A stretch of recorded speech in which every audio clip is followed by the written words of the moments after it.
All right, guys, spring football tour is continuing up here in Forsyth County. Douglas Crater Field and Stadium. I had to get that right here at R.J. Reynolds. Coach Joe Davidyock. Coach, before we get started, I'm gonna tilt the camera around, and I was a huge advocate of getting this stadium put together, and just so happy for the kids and the community and everybody part of this R.J. Reynolds community. To finally have a home field after about 100 years is pretty cool, and I know it's got to be a great feeling as the coach to be able to be the one to open it. But just tell us about this stadium first. Yeah, it's one of the best facilities, I think, in Forsyth County, and probably in the state, maybe. Probably. It ain't the biggest, but it may be one of the nicest. Yeah, I mean, they've done such a great job of giving us such a beautiful home.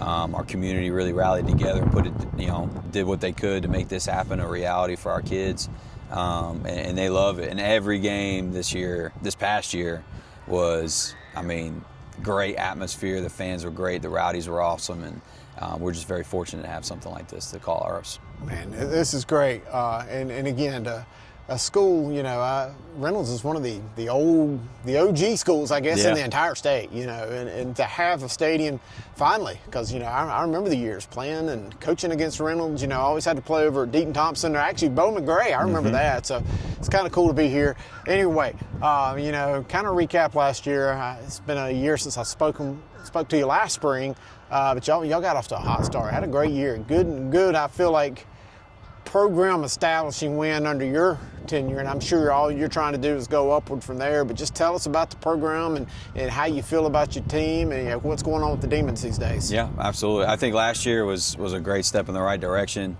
We were able to go to the playoffs and have a winning season, first time in a long time.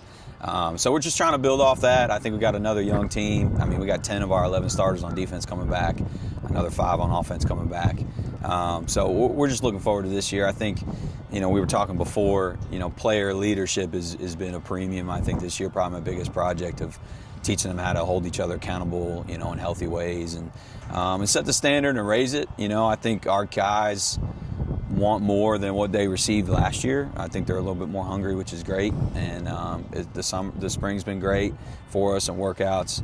I expect us to do very similar to what we did last year, and hopefully we can get a couple more under our belt and see ourselves a little bit deeper in the playoffs. Good deal. You mentioned spring. What's a typical spring for you and your team? Like, what is it you try to accomplish? And, your biggest agenda during these months? Well, right now we've just been in the weight room. We actually start spring practice next Monday.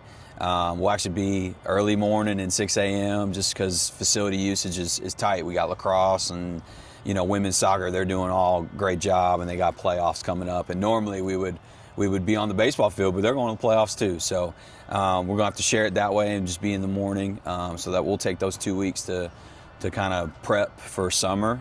Really, we're just trying to get stronger and be together, and just try to set some competitive standards now, so that when we hit summer, we can kind of roll. All right, Coach. Well, hey, I appreciate the hospitality of showing me around this incredible stadium.